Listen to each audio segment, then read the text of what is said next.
নিজেদের স্বার্থে নয়, জাতির স্বার্থে নির্বাচনের কথা বলছে বিএনপি বলে জানিয়েছেন বিএনপি মহাসচিব মির্জা ফখরুল ইসলাম আলমগীর। প্রেসক্লাবে জাতীয়তাবাদী পেশাজীবী পরিষদ আয়োজিত আলোচনা সভায় তিনি কথা বলেন। এছাড়া রোডম্যাপ ঘোষণা করতে অন্তর্বর্তীকালীন সরকারের প্রতি আহ্বান জানান বিএনপি মহাসচিব।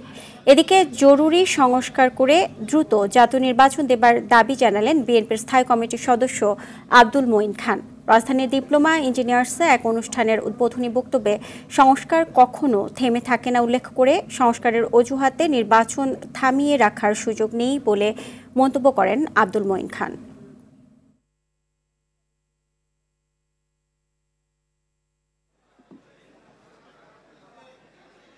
অন্তর্বর্তীকালীন যে সংস্কারের কথা বলছে, আমরাও কিন্তু সেই সংস্কারের কথা তারা বলার অনেক আগেই বলেছি। আমরা নির্দিষ্টভাবে বলেছি, আমি বিশ্বাস করি যদি সেই পটভূমিকা আপনারা সত্যিকারভাবে উপলব্ধি করেন, তাহলে এই সংস্কারের আন্দোলনে আপনাদের এগিয়ে যেতে মনে কোনো দ্বিধা